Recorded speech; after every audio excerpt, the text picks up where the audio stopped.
안녕하십니까. 오늘 백분 토론은 어렵게 모신 두 분과 함께합니다. 자, 먼저 꽤 오랜만에 저희 백분 토론 모셨습니다. 국회 5선 의원이시고요. 경남 도지사도 지내셨고 대통령 선거, 19대 대통령 선거 후보자이기도 하셨죠. 홍준표 대구광역시장 당선자 소개하겠습니다. 네, 홍준표. 간단한 인사 말씀 부탁드릴게요. 네. 강 시장님 말씀하시죠. 아니 지금 먼저 저 소개도 안 했습니다. 소개하십시오. 아직 나오신지도 모릅니다. 그래요? 대구로 내려왔습니다.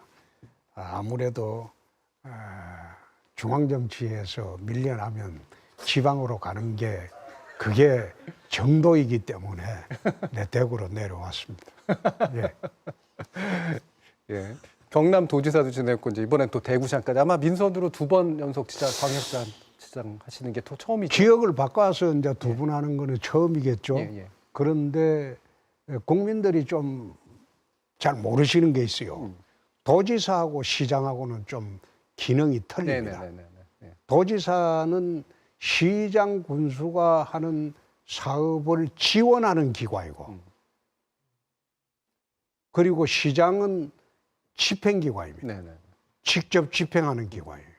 그래서 도지사 같은 경우에는 책임이 별로 없어요. 실제로. 예. 지원기관이기 때문에 1차 책임은 전부 시장 군수들이 다 지는 겁니다. 그러나 시장 같은 경우에는 시의 구청장들이 책임이 별로 없어요. 그 시장의 직접 책임입니다. 시장이 집행기관하고 구청장의 예산이 시장이 직접 관장을 합니다. 네. 그래서 도지사 같은 경우에는 비교적 쉽고 운영하기가, 네. 시장은 집행기관이기 때문에 상당히 고되고 힘든 그런 업종이죠. 자, 이 뭐 도지사 분들이 들으시면 서운해하시긴 하겠습니다만 그래도 도지사 경험을 가지고 계신 분으로서 대구시장으로 더 집행력을 보여주겠다 이런 말씀이시기도 들리기도 합니다. 자, 이번에는 이제 맞은편에 또 모신 분 있습니다. 3선 국회의원이시고요. 문재인 정부에서 청와대 정무수석을 또 지내셨습니다. 강기정 광주광역시장 당선자 나오셨습니다. 네. 인사 말씀 부탁드립니다.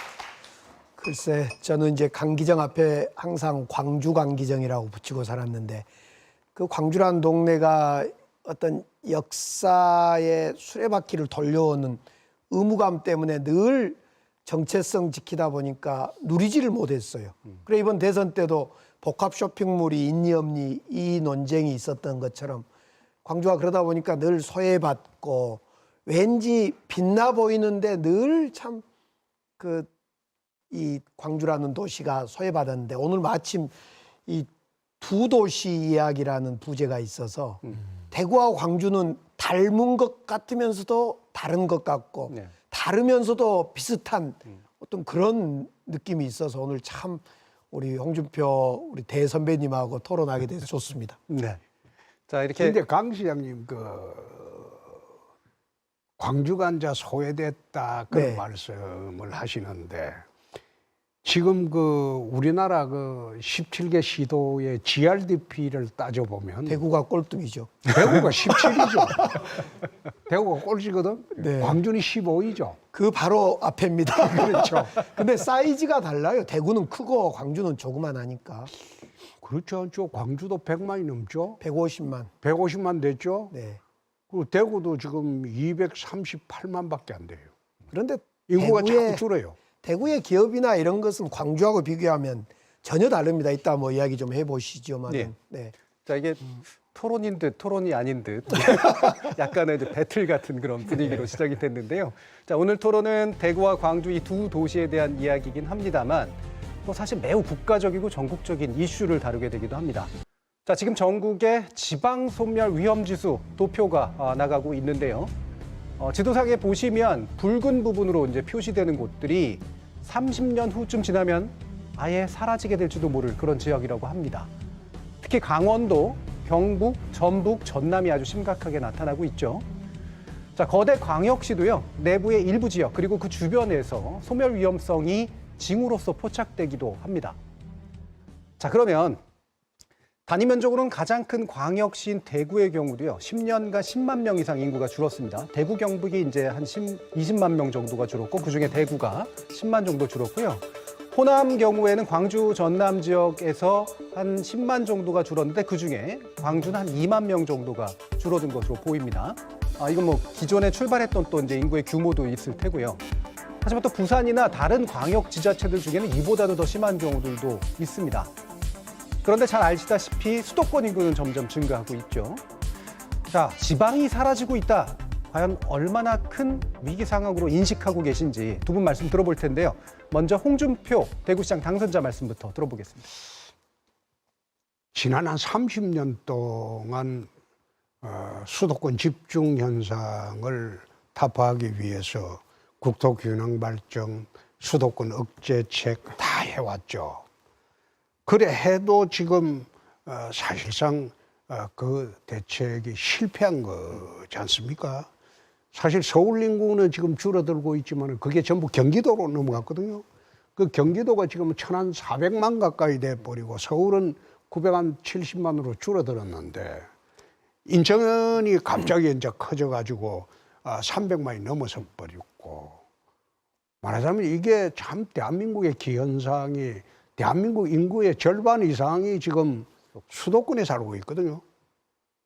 안보상으로 말하면 장사정포 거리 내에 이 대한민국 인구 절반이 살고 있다는 거예요. 장사정포 거리 내에서. 그래서 이런 현상을 타개하기 위해서 그 사이에 온갖 그 정부 대책이 다 나왔죠. 수도권 억제를 했다 말이에요. 수도권 뭐 대학도 억제를 하고 기업도 억제를 했는데 그 덕을 본 게 어딘가 뭐 충남이에요. 수도권 억제하니까 내려갈 때 충남까지만 내려가거든. 네. 그러니까 충남이 지금 GRDP가 2위입니다. 대한민국 서울보다 더 GRDP가 높아요. 울산이 1위고 충남이 2위예요. 모든 수도권 억제 정책을 취했는데 그중에 제일 내려가는 게 우리나라 기업들이나 산업들이 내려가는 게 충남까지 내려가고 더 이상 안 내려가요. 네? 모든 이런 문제도 타개하기 위해서 공기업도 지방 이전을 하고 혁신 도시도 만들고 온갖 정부에서 갖가지 정책을 다 해도 그게 해소가 안 돼요. 그 해소가 안 되는 가장 큰 이유가 우선 수도권의 모든 정보가 독점돼 있어요. 정보가 독점돼 있다. 네. 그 다음에 금융이 독점돼 있어요. 그 다음에 산업이 지금 대부분 독점으로 수도권에 밀집이 되어 있어요. 그 문화가 또 수도권에 독점이 되어 있어요. 그 다음에 의료도 또 수도권에 독점이 되어 있어요. 교육도 독점이 되어 있어요. 그러니까 이런 모든 재현상을 간과를 하고 여태 엉뚱하게 공기업 지방 이전해라, 뭐 혁신도시 만들자, 수도권 억제한다 이래 해본들 균형 발전이 되질 않아요. 그러니까 역대 이제 엉뚱한 정책을 30년 쏘다 보니까 수도권 인구는 비대해질 대로 비대해지고 지방 인구는 점점 소멸되는 그런 현상이 지금 나타나고 있는 거죠. 네. 그러니까 균형 발전 정책이라고 쓰긴 썼는데 이게 잘못 초점이 맞춰진 정책이었다라고 이제 아마 보시는 거 같아요. 혁신도시라든지 공기업 지방 이전을 해본들, 공기업에 이전을 해본들 가족들이 따라가지를 않습니다. 네. 거기에 근무하는 어느 가장 한 사람만 딱 근무하다가 금요일 오후 되면 전부 서울로 가버리거든. 그리고 텅 빈 도시가 돼버려. 응? 공기업 지방 이전해도 그 가족들 따라가지 않아요. 그러니까 세종시 같은 경우에 공무원 특별 분양을 해주는데 그게 투기 수단으로 전락을 해버렸잖아요. 그래 돼버리잖아요. 특별 분양했는데 네. 공무원들이 특별 분양해가고 가족들이 내려갔나 안 내려가고 그걸 전세도를 나중에 그 투기 수단으로 사용해서 팔아먹고 이런 정책이 돼버리니까 그러니까 그게 지금 제대로 이제 바뀌려면 새로운 정책 시도가 나와야 된다는 거죠. 네. 자, 강기정 당선자님 말씀도 한번 들어보죠. 동맹을 맺어야 된다, 싸워야 된다, 수도권 집중하고 이런 이야기를 했는데 저는 그래서 제가 이제 우리 홍준표 대선배님이 우리 국민의힘 당이니까 우리 윤석열 정부가 엉뚱하더라도 균형 정책을 좀 펴야 된다고 봅니다. 지금 그 시장님이 좀 오해를 하시는데 네. 제가 말씀드리는 것은 엉뚱한 정책이 아니라 예. 몸부림을 쳤는데도 효과가 없었다. 그런 예. 취지로 애는 드린 썼는데. 말씀이고 예. 또 어느 정권에서 어떻게 했다 그런 말씀을 내가 예. 드린 뭐 건 아닙니다. 사실은 아니고 우리 정부 사실 역대 균형 정책이 없었어요. 그러니까 균형 정책을 하려고 몸부림 쳐도 그게 엉뚱한 정책이 아니고 실효성이 없었다는 거죠. 예. 그래서 이제 와서 정권 여부 어느 정권 여부를 뭐 저도, 떠나서 지금 와서는 아마 생각을 달리 바꿔야 할 때가 아닌가. 전 그런 생각을 늘 했습니다. 지난 대선 때도 그랬고 결국 이게 문제는 산업 재배치입니다. 산업 재배치입니다. 우리나라의 모든 산업이 왜 수도권에 집중이 되겠습니까? 앞으로 첨단 산업이라는 것도 전부 수도권 집중될 수밖에 없는 것이 항공화물이 우리나라 98.2%가 인천공항으로 수출을 합니다. 항공화물이. 그래서 인천공항에서 근처에 있는 첨단 산업만이 첨단 산업 제품은 대부분 시간을 다투는 그런 수출 납기를 맞춰줘야 되는데 항공화물 아니면 그 첨단 산업 수출이 되지 않습니다. 대부분 배로 가는 수출은 과거 기계 산업하고 그런 거, 기계, 자동차 이런 거고 그 외 첨단 산업은 지금 항공화물로 갑니다. 그럼 우리나라 항공화물의 98.2%가 인천공항으로 가는데 첨단 산업들은 수도권에서 안 내려와요. 물류비능하고 그 납기 맞추기 위해서. 그래서 이런 기능을 좀 우선 근본적으로 한번 재검토해 보자. 아까 그 시장님이 반도체 동맹을 말씀드렸는데 반도체만 하더라도 그 첨단 산업이죠. 그럼 반도체를 갖다가 광주나 대구에서 공장을 지어가지고 그걸 갖다가 수출하려면 인천까지 가야 되는데요. 안 내려옵니다, 공장에. 아니, 그래서 제 이야기는 지난 대선 때부터 이야기한 거는 대한민국 전부 이게 지역 균형 발전하고 산업 체계가 바뀌었으니까 내가 관문공항론을 이야기했습니다. 인천에 98.2% 있는 이 항공화물 여객 수송 기능을 광주 무안공항으로 한 20% 옮기고 대구 TK공항 새로 짓는 대로 또 한 20% 옮기고 부산도 가덕도 신공항 만들어서 20% 옮기면 그러면 자동적으로 공항을 중심으로 저게 첨단 산업이 발전을 할 수밖에 없게 됩니다. 네. 반도체 동맹을 우리가 하더라도 반도체 공장은 내려오질 않습니다. 올 수가 없어요. 사람이 없다, 물량을 내보낼 수가 없다. 그래 저도 그때 뼈저리게 느낀 것이 관문공항, 공항을 열어야 된다. 이 점을 제가 느꼈고 그 점이 지난 대선 때 그래서 관문공항 논을 펴셨잖아요. 예. 제가 이야기한 게 그겁니다. 우리나라에 이제 앞으로 10년 이상이 되면 국내 공항은 의미가 없어져요. 플라잉카 시대가 옵니다. 자동차가 나르는 자동차 시대가 10년 내에 바로 오는데 그러면 국내 공항이라는 거는 그 별 의미가 없는 시대가 돼버려요. 그러면 공항이라는 건 전부 세계로 나가는 하늘의 하늘길이거든요. 하늘길인데 지금 이 정부나 과거 정부에서 쭉 내려오면서 인천공항에 지금 활주로를 2개째 지금 신설했지 않습니까? 2개를 더 하려고 그래요. 2개를 더 하려고. 그러면 모든 항공화물이나 여객화물을 인천공항이 독점하겠다는 거거든요. 근데 인천공항 저 지리적 위치 보세요. 저 유사시 되면요 30분 만에 지금 공항은 지금 기능 정지입니다. 바로 장사정포로 제일 먼저 때릴 곳이 인천공항입니다. 그러면 우리나라는 하늘길이 막혀버리는 거예요. 유사시에 우리나라에 지금 그 전쟁이 났다고 가정할 때 들어오는 그 전쟁 물자가 들어오는 거는 김해공항입니다. 인천은 이제 이제 문 닫아야 되고 김해공항으로 들어와야 되는데 김해공항 활주로가 2,800m밖에 안 돼요. 그러면 전쟁 물자가 다 들어올 수도 없어요. 그래서 제가 이제 지난 대선 때부터 이야기한 거는 그렇게 하지 말고 인천공항에 활주로 2개만 했으면 됐다. 더 이상 독점하지 말고 광주 전남 지역에 통틀어서 무안공항을 지금 3,200m로 만들어놨죠. 하나입니다. 아, 좀 늘리고 있어요. 그러니까 예, 3,200m로 그렇습니다. 늘리고 있죠. 예. 그 3,800m로 늘려야 돼요. 3,800m가 되어야지 유럽이나 미주 노선을 뛸 수 있는 항공화물이나 그 다음에 여객이 거기서 뜰 수가 있습니다. 네. 뭐 요즘은 뭐 기술이 발달해서 3,200m 갖고 된다고 하는데 나는 그 국토부의 일부 하는 말은 믿지 않은 게 3,800m가 돼야 돼요. 그래서 아무튼 그래서 전적으로 동의된 것이 광주 전남 지역에 500만 뭡니까 물류 여객 네, 그 다음에 그게 경남 일부도 가게 될 거예요. 그렇죠. 예. 무안 지역에 그걸 관문공항을 정식으로 하면 그래 되면 그 주변에 모든 첨단 사람이 몰려들고 대구도 마찬가지예요. TK 공항을 지금 만들면서 거기에 충남하고 그 충청북도하고 TK하고 합치면 1,000만 가량 됩니다. 네. 여객이. 네. 그럼 여객 1,000만 가량 되는데 1시간 반 거리면 다 오는데 예? 뭐 하려고 인천까지 가겠어요.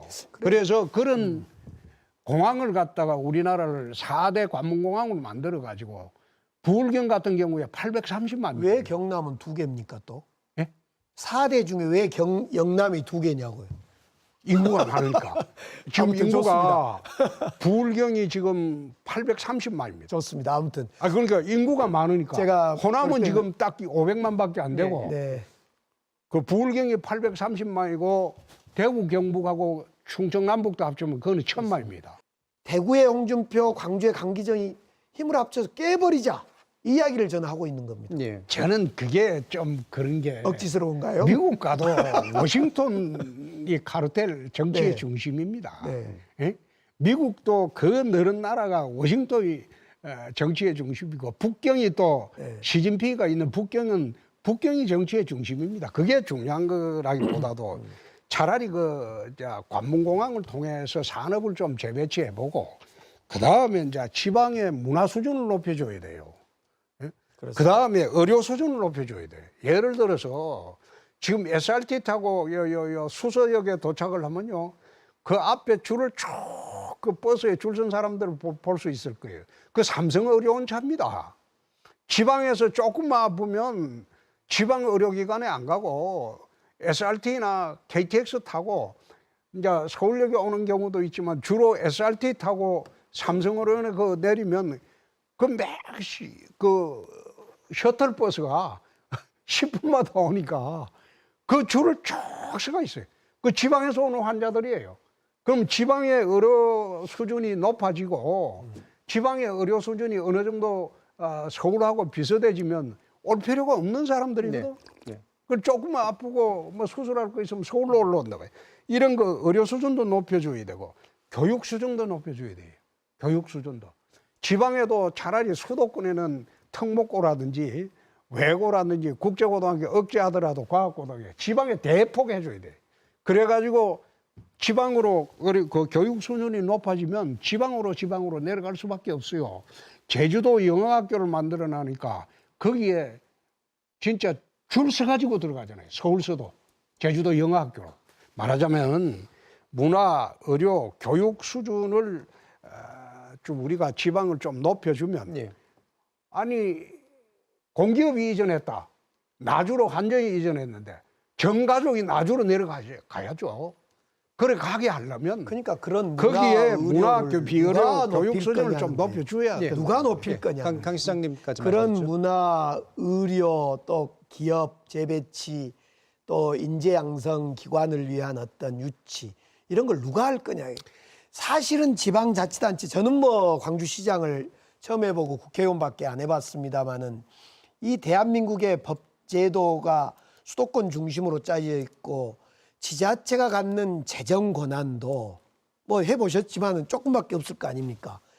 이걸 누가 할 거냐? 저는 이 주체를 국회나 여의도에 맡길 수, 물론 여의도가 대한민국 정치의 중심이란 걸 부인해서 안 되겠죠. 그런데 이 지방화 시대 18개, 17개입니까? 17개 시도지사들이 권한이 있냐는데 대통령 중심제에서 또 국회 입법권이 강하게 드라이브를 걸고 있는 이 대한민국 사회에서 과연 대선 후보까지 했었던 홍준표 우리 후보님이 시장이 된들 과거에 민주주의에 투사했던 강기정이가 뭐 광주시장이 된들 너무 비관적인가 모르겠는데 이게 되겠냐 이거예요. 예. 그게 네. 기본적으로 생각이 그렇습니다. 네. 시도조사 권한이 없어서 안 된다. 난 그렇게 보지 않습니다. 그렇습니까? 예. 그거는 좀 저는 달리 생각하는 게 정부 정책을 시도지사들이 좀 바꿔주면 된다 이거예요. 예? 말하자면 산업 재배치할 여건을 마련해 줘야 돼요. 우리가 지역에서 나 대구에 대기업을 유치하라 그래 이야기했는데 대기업이 여기 내려올 이유가 있나? 내가 거꾸로 물어봐요. 대기업이 여기 내려올 이유가 있나? 여기 내려오면 지방세 탕감해 주나? 어? 법인세를 탕감해 주나? 그리고 땅을 갖다가 딴 데서 용인 같은 데는 평당 뭐 1,000만 원, 2천만 원짜리 공장 부지를 여기는 그럼 공짜로 주나? 내가 그런 식으로 물어봐요. 왜 그 현대자동차가 미국에 그 70억 달러 그 들여갖고 자동차 공장을 새로 짓겠나? 전기 자동차 공장을. 응? 왜 짓겠나? 조지아주에서 현대자동차 유치하기 위해서 수백만 평을 주정부에서 샀어요. 사가지고 땅을 제공해 줍니다. 그 미국 같은 경우에는 기업 유치를 위해서 공장 부지를 어떤 경우에는 100만 평 정도 공장 부지도 100년에 1달러를 받고 렌트해 줍니다. 그런 식으로 미국은 공짜로는 못 주게 돼 있어요. 그런 식으로 기업 유치를 합니다. 기업 유치를 하면 그 기업 유치가 되면 거기에 근로자들이 한 2만 명이 모이면 도시가 융성하게 되는 거예요. 근데 우리나라에 기업 유치를 하면서 그런 특혜를 줍니까? 우리나라는 그런 특혜 주는 제도 없어요. 그거 잘못 줬다가 그 대통령도 그 무사치 못하는 그런 나라인데. 결국에는 그래서 예. 그런 거를 갖다가 기반을 마련해 줘야지 대기업이 일할 기반을 마련해 줘야지 기업이 움직이는 거지. 기업이라는 게 기본적으로 그 장사꾼입니다. 돈벌이 때문에 자기 돈벌이 잘 되는데 가는 게 그게 기업인데 그리고 돈벌이도 안 되는데 그 지방에 내려온나 이야기한다고 해서 대통령이 가라고 한다고 해서 그래서 갈수 저는 있습니까? 짧게 한 말씀만. 이걸 어떻게 정치적으로 풀어야 되는가에서 이제 이른바 이제 동맹론을 이제 제시하시는 거고 홍준표 신임시장님께서는 이 부분에 대해서는 뭔가 정확하게 얘기가 될 것 같지는 않습니다만 그 부분은 뒤에서 한번 좀 얘기를 해보고요. 그게 제가 이야기하는 거는 60, 70년대 중반 80년대까지는 고속도로가 경제발전의 원동력이었어요. 네. 고속도로가 가는 그 통로가 유통의 길이 되었고 네. 그게 경제발전의 원동력이 되었다면 21세기는 하늘길을 여는 겁니다. 네, 그 부분은 계속 강조를 해주셨고. 그래서 하늘길을 열지 않는 도시는 이 도시가 망할 수밖에 없는 게 자, 그 부분은 그건 계속 강조를 동의합니다. 해주셨으니까 거기까지만 듣겠습니다. 왜냐하면 이걸 어떻게 정치적으로 풀 것이냐 문제, 결국 정치적 방법론이잖아요. 중앙정부가 해줄 것이냐, 국회가 해줄 것이냐, 또는 지방자치단체의 권한이 제한된 상태에서 어떤 방식으로 풀 것이냐, 이 부분 뒤에서 좀 더 다뤄보도록 하고요. 일단 대구와 광주 각각의 이야기를 한번 또 해보도록 하겠습니다. 대구와 광주 두 도시는 보수와 진보를 상징하기도 하고요. 산업화, 민주화를 대표하기도 합니다. 국민의힘과 더불어민주당의 정치적 고향이라고도 할 수 있죠. 자, 통계 한번 보시겠습니다. 대구의 경우 2000년대 이후 시장 당선자들의 소속 정당, 결국 이름은 다 다릅니다만 전부 현재 국민의힘 계열의 정당이었고요. 한결같이 압도적인 지지를 보여줬습니다. 광주도 마찬가지였죠. 이름은 좀 바뀌었지만 현 더불어민주당 계열 정당에서 계속 시장이 당선된 게 사실입니다. 자, 지금 한 정당에게 지역민들은 지속적인 지지를 그리고 아낌없는 애정을 보여줬는데 그 지지만큼의 성과가 있었는가에 대해서 아픈 이야기를 할 수밖에 없는데요. 아까도 말씀드렸지만 대구의 경우 이제 1인당 지역 소득이 이제 지자체 가운데 광역지자체한테 가장 낮은 수준이다라고 했을 때 이런 문제를 포함해서 과연 지역민들의 변함없는 지지에 대해서 어떤 개혁으로 보답을 할 수 있을까 말씀 좀 주시죠. 이번에 대구 내려가서 내 체인지 대구라고 구호를 내걸었습니다. 대구를 바꾸자. 네. 지난 30년 동안 쇠락에 쇠락을 거듭했다. 원래 이거 대구라는 도시가 과거 일제시대에는 서울, 평양, 대구였습니다. 3대 도시였어요. 네. 한반도에서. 그러다가 해방되고 난 뒤에 부산이 이제 팽창을 하면서 서울, 부산, 대구가 되었죠. 근데 5년 전부터 지금 인천이 팽창하면서 서울, 부산, 인천, 대구가 됐어요. 그래서 이 대구가 이런 식으로 나가면 다음에는 대전한테도 밀리게 된다. 그래서 대구를 좀 바꿔보자. 그래서 체인지 대구라고 그거를 걸었는데 제가 이제 뭐 4년 동안 맡을 때는 대구시를 앞으로 50년 대구 미래를 준비하는 기반을 만드는 그런 시장을 하려고 생각을 합니다. 네. 그러니까 가시적으로 눈에 보이는 성과를 내려고 하는 시장이라기보다도 50년 대구 미래를 기반을 닦는 시장으로 하려고 합니다. 네. 예. 뭐 미래를 위한 이제 장기 계획을 세우시겠다라는 말씀이신데요.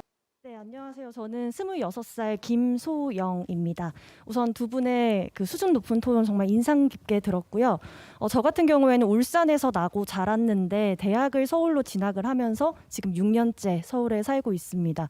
사실 서울로 올라온 이유는 대학 교육 때문이었습니다. 좋은 교수님들께 양질의 교육을 받고 싶다. 다양한 체험의 경험을 얻고 싶다라는 이유였고 앞으로도 쭉 서울에서 취업을 하고 계속해서 살고 싶은데 그 이유에는 크게 두 가지가 있습니다. 일단 근로 형태인데요.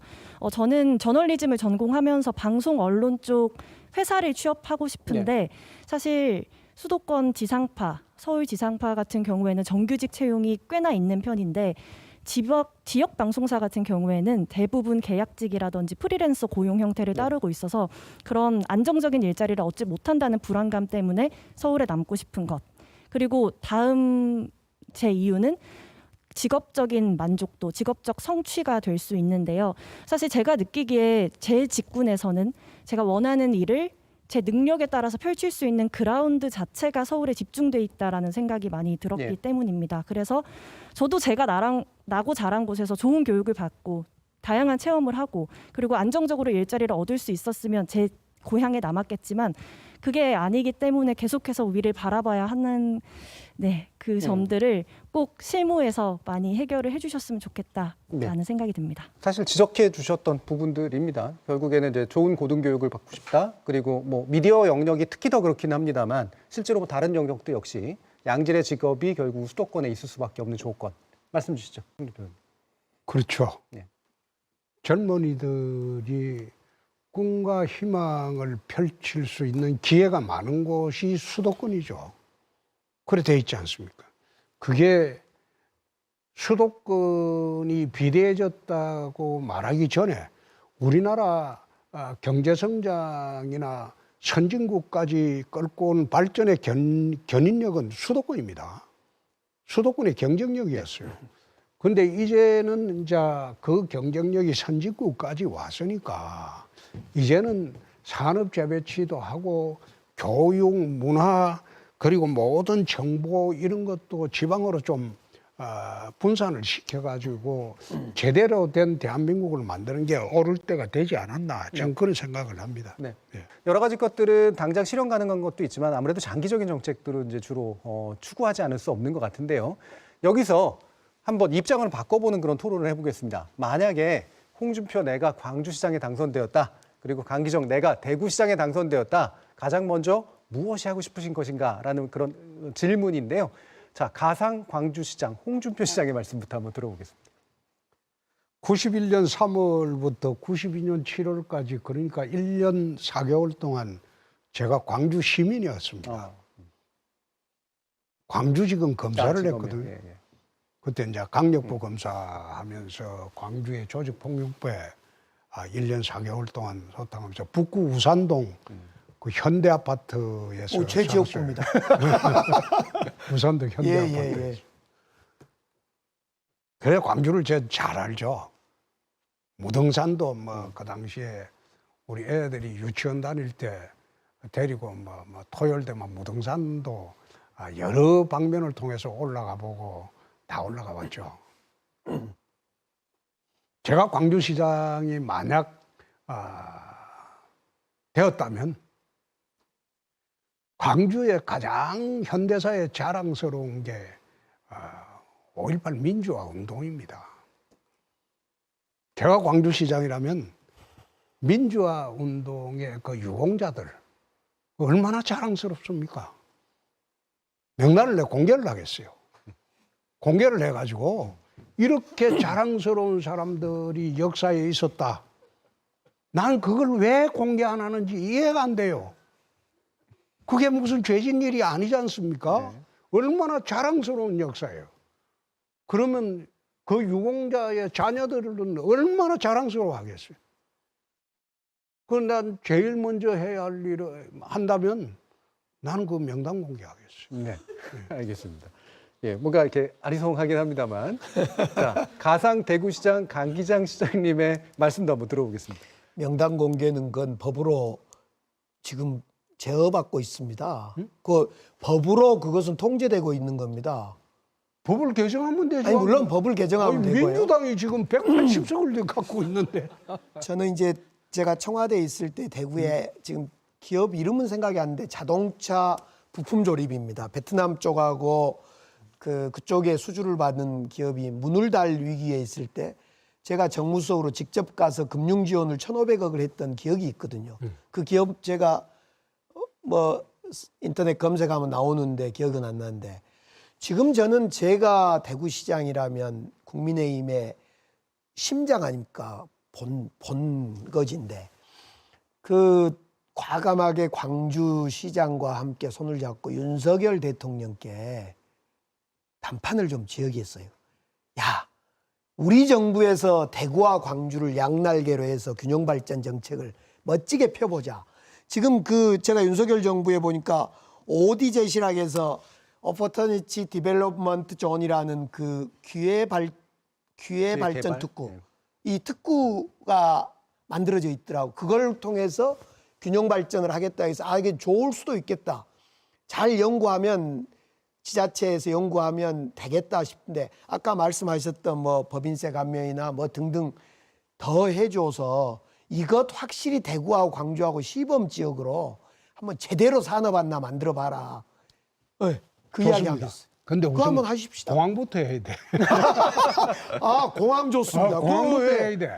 광주도 무안공항을 관문공항으로 만들고 근데 대구도 관문공항으로 근데 만들고. 윤석열 대통령님이 홍준표 시장님을 좋아하실까? 그게 문제. 자, 이게 두 분의 그거는 지론이 좋아하고 안 좋아하고 문제가 아니고 지난 대선 때 관문 좋습니다. 이재명 후보도 네. 대구 관문공항론을 좋습니다. 예. 한다고 했어요. 예. 민주당에서 한다고 대선 공약을 했어요. 좋습니다. 예. 그래서 내가 그 당시에 윤석열 그 후보도 한다고 했어요. 예. 그건 공개적으로 약속했어요. 좋습니다. 제가 그래서 바꾸겠습니다. 우선 공항으로. 공항부터 공항으로. 해놓고 네. 그 다음에 우리 강 시장님하고 합동해서 좋습니다. 우리 그 명단 공개. 아이, 그럼. 좋습니다. 두 아니, 번째. 명단 공개는 그 재량 상황이고 좋습니다. 나 같으면 하겠다는 거고 거기는 내가 문제 삼을 건 없고요. 제가 5.18 명단 공개 문제는 정말 시장으로서 검토를 좀 해보겠습니다. 진지하게. 네. 지금 강 시장님은 5.18의 주역이고 그 얼마나 그게 진짜 현대사의 비극적인 이야기입니까? 그리고 거기에 희생을 당했던 분들은 역사에 남을 사람들입니다. 그 사람 명단을 왜 비공개로 법으로 제어하는지 난 이해가 안 된다 이 말이에요. 네. 두 분이 이제 시장을 바꾸시면 이제 되겠습니다. 12년 하시고 나서요. 자, 이게 마침 또 윤석열 정부 관련된 얘기가 나와서요. 두 분 모두 이제 국민의힘과 더불어민주당에서 매우 중요한 정책 위치를 가지고 계신 분들이죠. 이제 광역자치단체장으로서 기존의 여의도 국회 정치와는 또 다른 정치를 하시겠습니다만, 그래도 또 새 정부에 대해서 그리고 자기 소속 정당에 대해서 말씀하고 싶으신 바가 있으실 겁니다. 먼저 홍준표 당선장님은 윤석열 정부와 여당이 된 국민의힘 어떤 말씀 주시고 싶으실까요? 우선 윤석열 정부는 들어와서 지금 정신없이 이제 일을 하고 있죠. 그런데 지난 대선 때 대구 경북과 공개적으로 약속한 5가지가 있습니다. 5가지가. 네. 첫 번째가 TK 신공항을 관문공항으로 국비공항으로 만든다. 두 번째 공항 후적지에 두바이식 개발을 한다. 세 번째 공항공단을 군이 어성 지역에 수백만 평을 첨단 산업단지로 만든다. 네 번째 포항을 수소경제도시의 중심으로 만든다. 그리고 다섯 번째 구미 산업단지가 스마트 단지로 바꾼다. 이 5가지를 윤석열 대통령 후보가 공개적으로 개인적으로도 약속했고 공개적으로도 약속했고 하기 때문에 우선 그거는 약속을 난 지키리라고 확신을 합니다. 약속 안 지키면 내가 가만히 안 있죠. 그거는 그걸 좀 보고 싶어요. 그거는 약속은 그거는 대통령이 되고도 저하고 약속을 했어요. 대통령이 되고 난 뒤에도 네네. 제가 당선됐을 때 5가지를 약속을 했으니까 그거는 할 거고 지금 요즘 우리 당에서 하는 거 보니까 저 애들 장난도 아니고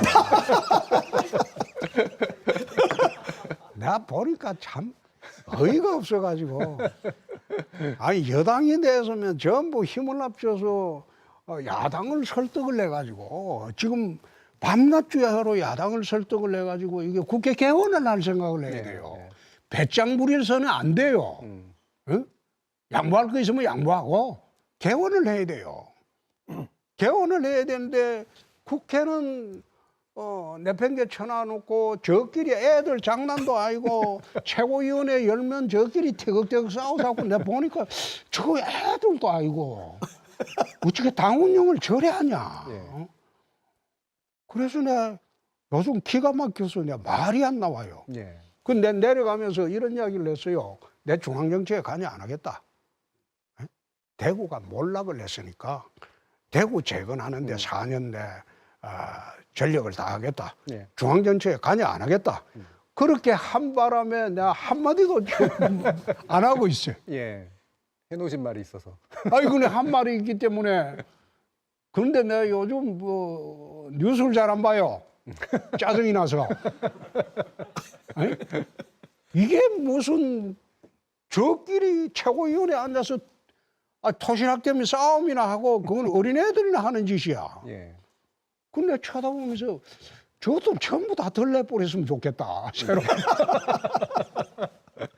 그런 생각을 예. 했어요. 그러니까 윤석열 정부에 대해서 약속 지켜주시면 되고. 아니 그거는 약속을 안 지키면 내가 가만히 안 있죠. 자, 이 정부 여당은 소수 여당으로서 제대로 좀 국회를 좀 운영할 생각을 좀 해야 되는데 왜 이렇게 투닥거리고만 있느냐. 그리고 강 시장님 좀 이야기해서 그 국회 열으라고 해요. 예. 그래서 어떻게 제가 국회의원들이 그래 사보타지 합니까? 질문을 아니 드릴 겁니다. 왜 화살이 화살이 또 열으라고 해요. 화살이 또 야당으로 돌아옵니까? 자, 이게 국회 다수당인 더불어민주당이 이제 야당이 됐죠. 또 민주당이 큰 내용도 겪고 있기도 해서요. 근데 국회 경험과 청와대 경험을 또 가지셨기 때문에 강기정 당선자께서는 또 새 정부에 대해서 하신 말씀도 있을 테고 야당이 또 어떻게 신뢰를 회복해서 새 정부의 관계를 만들 것이냐에 대해서 그래서 우선은 지금 평가를 좀 해야 될 것 같아요. 냉정하게 이 2번에 걸친 진짜 참패가 왜 있었는지. 근데 평가가 안 되고 있어요. 자꾸 제가 딱 보니까 예, 시장님, 예. 제가 보니까 저 사람 때문이야. 누구요? 누구? 저 마이크 들고 있는 사람. 저 사람이 후보로 나왔기 때문에 우리가 0.74%라도 이긴 거예요. 그리고 저 사람이 개항에 나왔기 때문에 우리가 지방선거 또 이긴 거예요. 저 사람 때문에. 저는 지난 대선 때 사실 홍준표 우리 후보님이 대선 후보가 된 줄 알았어요. 그러면 우리가 선거를 해보나 마나 우리는 무조건 진다 이렇게 봤어요.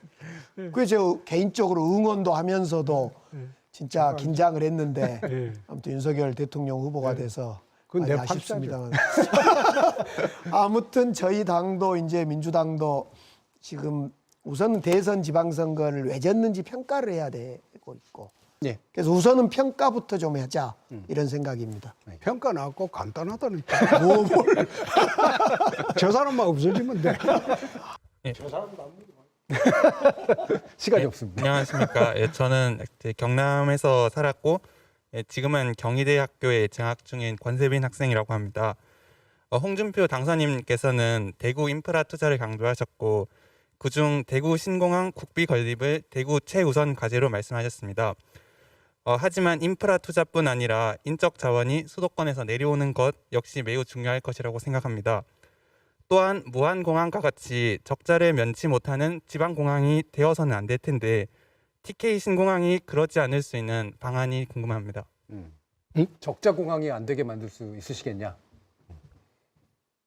국비공항 되면 내가 대한민국 화물 물류 30%는 TK 신공항으로 가져올 자신이 있습니다.